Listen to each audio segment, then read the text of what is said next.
Hi friends, எல்லாருக்கும் வணக்கம். நான் உங்கள் தமிழினி. இன்றைக்கி நம்மளோட வீடியோவில் பூஜா ரூம் டிப்ஸ் தான் பார்க்க போகிறேங்க. எனக்கு தெரிஞ்ச ஒரு சில டிப்ஸை வந்து நான் சொல்லியிருக்கிறேன். பிடிச்சிருந்த வீடியோவை தொடர்ந்து பாருங்கள். சரி, வாங்க வீடியோக்குள்ளே போகலாம்.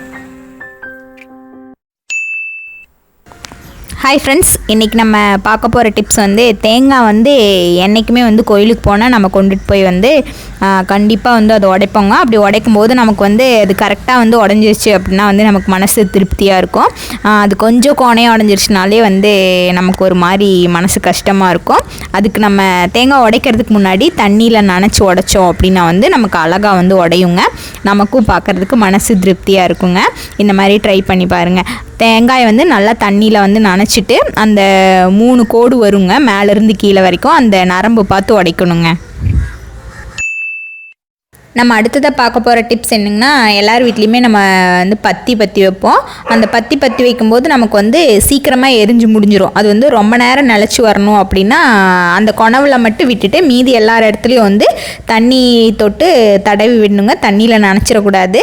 தண்ணி தொட்டு மட்டும் தடவி விட்டுட்டு அந்த அதோட நுனியில் வந்து தண்ணி படாமல் அந்த இடத்துல பற்றி வச்சிங்க அப்படின்னா வந்து ரொம்ப நேரம் நீடிக்குங்க. அடுத்ததாக டிப் நம்பர் 3, அகல் விளக்குங்க. என்ன தான் நம்ம வீட்டில் பித்தளை விளக்கு வெள்ளி விளக்கு இருந்தாலும் அகல் விளக்கில் தான் வந்து தீபம் ஏற்றுறது வந்து ரொம்ப ரொம்ப நல்லது. தண்ணியை நனைச்சி வந்து ஏற்றுவாங்க. அந்த தண்ணியோட ஈரம் இருக்கிற வரைக்கும் அதுலேருந்து எண்ணெய் கசியாதுங்க. அந்த ஈரம் அந்த சூட்டில் காய அதுலேருந்து எண்ணெய் வந்து கசிய ஆரம்பிச்சிரும். அப்படி நமக்கு கசியாமல் இருக்கணும் அப்படின்னா வந்து நம்மக்கிட்ட பெயிண்ட் இருந்துச்சு அப்படின்னா வந்து அதை அடிக்கலாம். அப்படி பெயிண்ட் இல்லாதவரைக்கும் வந்து நம்ம கண்டிப்பாக நெயில் பாலிஷ் வச்சுருப்போம். அதை வந்து சுற்றிலும் அடித்து அதில் வந்து எண்ணெய் ஊற்றி வச்சோம் அப்படின்னா நமக்கு கண்டிப்பாக வந்து எண்ணெய் வெளியிலலாம் இந்த மாதிரி வந்து கசிஞ்சிருக்காதுங்க.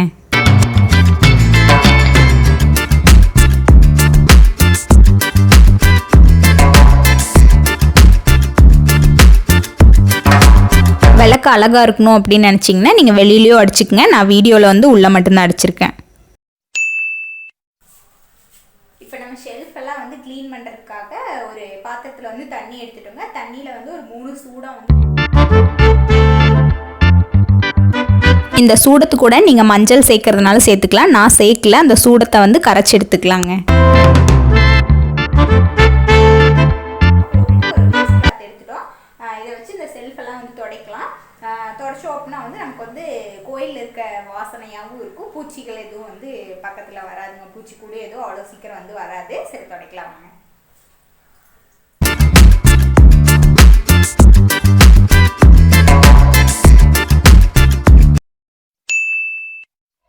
டிப் நம்பர் 5, இதில் நம்ம சாமி படங்கள்லாம் வந்து வீட்டில் இருக்கும். அதை வந்து ஏதாவது ஒரு சாமி ஃபங்க்ஷன் அன்றைக்கி வந்து எடுத்து துடைப்போம்.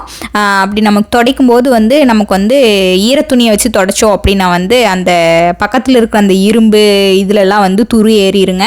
அப்புறம் படமும் வந்து கண்ணாடியும் வந்து தண்ணி வச்சு துடைக்கவே கூடாதுங்க. அதை நம்ம எப்படி துடைக்கணும் அப்படின்னா, நம்மக்கிட்ட வந்து திண்ணீர் இருக்குங்க. திண்ணீர் வந்து அது நைஸான திண்ணீர். ரொம்ப குறைன்னு இருக்கிறது வந்து கண்ணாடி வந்து கீச்சி விட்டுருங்க. கொஞ்சம் நைஸான திண்ணீர் வந்து இருக்கும். அந்த திண்ணீரை வச்சு நம்ம வந்து துடைக்கணுங்க. அது துடைக்கிறதுக்கு முன்னாடி நம்ம ஒரு லைட்டான ஒரு வேஸ்ட் கிளாத் எடுத்துகிட்டு நம்ம ஆல்ரெடி வந்து திண்ணீரெல்லாம் விட்டுருப்போம்.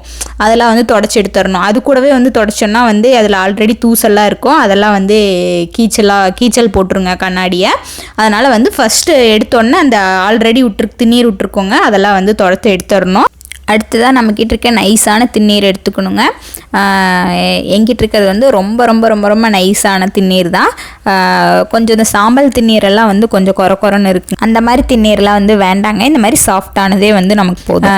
நம்ம சாமி படத்து மேலே வந்து வர திண்ணீர் தான் வந்து போட்டுட்டு நம்ம ஒரு நல்ல சாஃப்டான வேஸ்ட் கிளாத் காட்டன் கிளாத் எடுத்து துடைக்கும் போது நமக்கு வந்து சாமி படம் வந்து ரொம்பவே டிஃப்ரெண்ட்டாக கொஞ்சம் தெரியும். சாமி பட கண்ணாடி அப்படிங்கிறத விட வீட்டில் இருக்க கண்ணாடியுமே வந்து ஈரத்துணியை வச்சு துடைக்கக்கூடாதுங்க. திருநீர் வச்சு தான் வந்து அதிகமாக வந்து துடைப்பாங்க. அதுவும் ரொம்ப சாஃப்டான திருநீர் வச்சு தான் துடைக்கணுங்க. இந்த மாதிரி ட்ரை பண்ணி பாருங்கள். உங்களுக்கு வந்து படம் முதல்ல இருந்ததை விட இப்படி பண்ணுறது ரொம்பவே டிஃப்ரெண்ட்டாக இருக்குங்க.